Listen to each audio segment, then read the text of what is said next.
अस्सलाम वालेकुम दोस्तों, आज मैं आपके लिए एक बहुत ही आसान और मज़ेदार रेसिपी लाई हूँ। तो अगर आपके घर पर दाल सब्ज़ी गोश्त ना हो तो आप ये फ़ौरन से झटपट बना सकते हैं, या फिर आप सब्ज़ी खा खा कर वही रूटीन की बोर हो चुके हैं तो आपने इस रेसिपी को ज़रूर ट्राई करना है। ये इतनी मज़ेदार बनती है कि आप इसे जब बनाएंगे और खाकर इसको टेस्ट करेंगे तभी आपको पता चलेगा, अंदाज़ा होगा कि वाकई में ये बहुत ही मज़ेदार बनती है और हेल्दी भी है। तो आप देख सकते हैं मैंने यहाँ पर हरी मिर्चें ली हैं 12 हरी मिर्चें ली हैं, और मैंने मोटी वाली मिर्चें ली हैं क्योंकि ये कम तीखी होती हैं। इस तरह काट लिया है वॉश करने के बाद।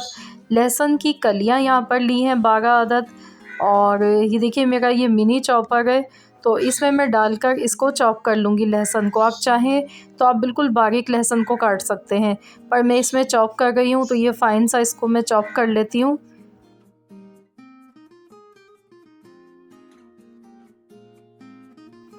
तो यहाँ पर देखिए मैंने लहसुन को चॉप कर लिया इस तरह से, ये देखिए। तो चलिए अब हम बनाना शुरू करते हैं अपनी रेसिपी। तो इसको बनाने के लिए हमें सरसों का तेल चाहिए।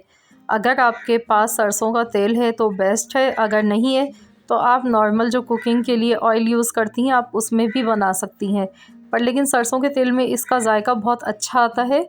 मैंने यहाँ पर 1/4 कप सरसों का तेल लिया है। तो हमने क्या करना है, सबसे पहले इसको गरम करना है अच्छी तरह से, जब तक इसमें से धुआं नहीं उठने लगेगा जब तक हमने इसको अच्छे से गरम कर लेना है। इससे क्या होगा कि सरसों के तेल का जो स्ट्रॉन्ग सा फ्लेवर होता है ना, जो बिल्कुल अच्छा नहीं लगता है, वो ख़त्म हो जाएगा। तो इसको अच्छी तरह गरम कर लेती हूँ। उसके बाद ये देखिए धुआं इसमें से निकल रहा है, आपको दिख रहा होगा। तो बस इसके बाद ठंडा कर लिया और दोबारा से अब हमने गैस का फ्लेम ऑन किया है। तो यहाँ पर हम डालेंगे 1 चम्मच ज़ीरा, और ये मस्टर्ड सीड्स हैं, राई दाना आधा चम्मच। अब हींग डालेंगे, एक छोटा सा टुकड़ा मैंने हींग का डाला है। और अब हम इसमें सौंफ डालेंगे 1 चम्मच, कलौंजी डालेंगे 1/4 चम्मच, और इन तमाम मसालों को डालने के बाद पकाएंगे। तो मैंने तेल को पहले अच्छे से गरम किया, उसके बाद ठंडा करने के बाद दोबारा से गैस का फ्लेम ऑन किया। अब ये हमारे पास नारियल है, इसे मैंने कद्दूकश करके लिया है, 2 टेबल स्पून है ये, 2 चम्मच इसमें नारियल जाएगा। आप चाहें तो नारियल का जो बुरादा आता है वो भी आप इसमें यूज़ कर सकते हैं, पिसा हुआ नारियल जो मिलता है। तो इस तरह से देखिए इसे रोस्ट करना है अच्छी तरह से। हल्की आंच मैंने गैस की रखी है, ज़्यादा तेज़ आंच पर मैं नहीं पका गई हूँ। अब हम इसमें सफ़ेद वाले तिल ऐड कर देंगे, 1 बड़ा चम्मच तिल इसमें ऐड कर दिए हमने। तो इसको मज़ीद और थोड़ी सी देर ऐसे ही पकाएंगे हल्की आंच पर।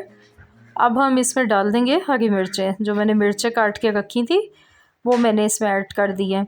आप चाहें तो यहाँ पर मिर्चों के बीज निकाल कर भी आप इसको छोटे छोटे टुकड़ों में काट के ले सकते हैं। अगर आपको तेज़ मिर्चें पसंद नहीं है तो आप इस तरीके से भी यूज़ कर सकते हैं।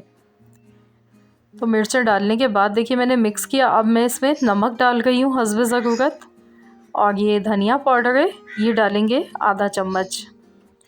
अब लहसुन साथ में डाल देंगे जो हमने बारीक चॉप करके रखा था, लहसुन ऐड कर दिया इसमें। लहसुन और हरी मिर्च के साथ और इन सब मसालों के साथ जो इसका फ्लेवर आएगा वो बहुत ही ज़बरदस्त बनकर आएगा। तो वीडियो को अभी एंड तक और देखिएगा, पूरा फुल वॉच कीजिएगा क्योंकि इसमें अभी हम और भी चीज़ें ऐड करेंगे। तो आपने वीडियो को स्किप नहीं करना है, पूरा एंड तक देखना है। तो ये देखिए अच्छी तरह से मैं मिक्स कर रही हूँ, और लहसुन भी देखिए इसमें पकने लगा है, और तमाम चीज़ों की बहुत ही ज़बरदस्त मसालों की खुशबू आ गई है। तो अब हम यहाँ पर इसमें 1/4 चम्मच हल्दी पाउडर यूज़ करेंगे।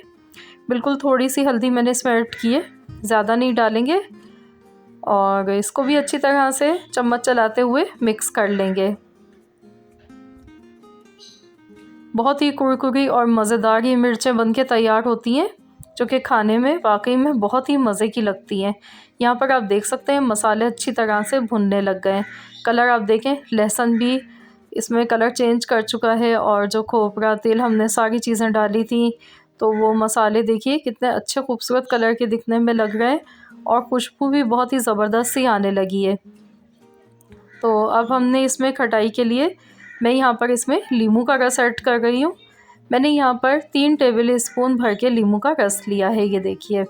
आप चाहें तो इससे ज़्यादा भी आप डाल सकते हैं, और ये इसमें खटास थोड़ी सी ज़्यादा ही अच्छी लगती है, मिर्चों के साथ में खटास थोड़ी ज़्यादा हो तो वो फ्लेवर बड़ा मज़े का लगता है, चटपटा मज़ेदार सा। तो ये देखिए नींबू का रस डालने के बाद मैं इसको थोड़ी सी देर और भूनते हुए पका रही हूँ।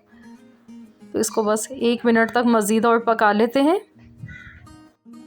तो फ्रेंड्स, आप ये मिर्चें बनाकर आप इससे अपना पूरा खाना भी खा सकते हैं या फिर आप इसको साइड डिश के तौर पर भी यूज़ कर सकते हैं। और ये नाश्ते में पराठों के साथ तो बहुत ही मज़ेदार लगती है।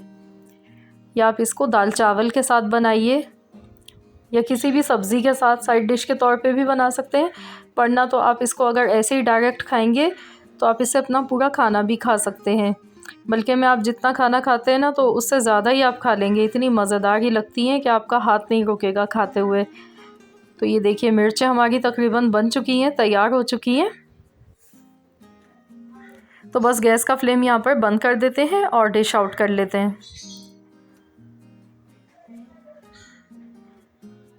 तो ये देखिए दिखने में कितनी यम्मी सी मज़ेदार लग रही है।